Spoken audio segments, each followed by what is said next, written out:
To be clear, President Trump is lying with his tweet this morning. I'm not going to use the word lying. I stand by what I said. If the president disputes it, then... That's a lie. Well, it's not the truth.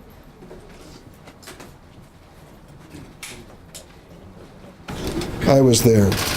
I heard what he said, exactly what he said, and I stand by my earlier comments. The president not only used that vulgar term once, he used it more than once, and he made other references to Haitians and other people. He said, put me down for wanting more Europeans to come to this country. Why don't we get more people from Norway? That was exactly what the president said. I stand by what I said earlier. That was the nature of this conversation. It was combative at parts. When the president used the vulgar term about the countries, it was Lindsey Graham who spoke up. And I respect him so much for it, and told the president his own family story. I thought that Lindsey really hit the nail on the head. He was sitting right next to me and right next to the president. Or said differently at the meeting if you could redo it? Well, perhaps. You know, at one point I thought, do I stay in this room at this point? And I thought, for those young people that I just left, I've got to try my best every way I can to give them a chance. If I walk out of the room, I don't think that helps the situation.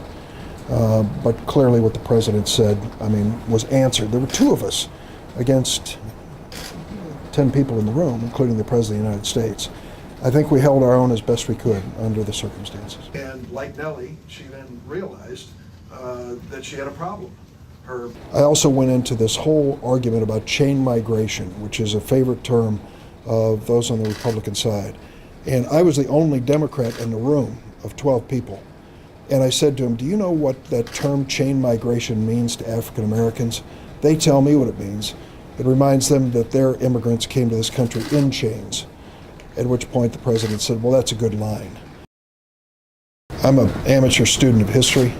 I can't imagine there's ever been a president who said those words in the Oval Office at the White House. They were vile, hate-filled, and clearly racial in their content. It sickened me. It was heartbreaking to think that our country is faced with that.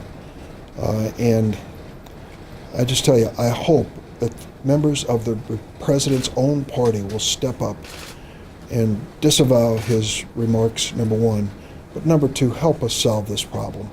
We have an immigration challenge which we need to address immediately. I don't believe that what the president said yesterday reflects his party, nor conservative voters in America. I just don't believe that for a minute.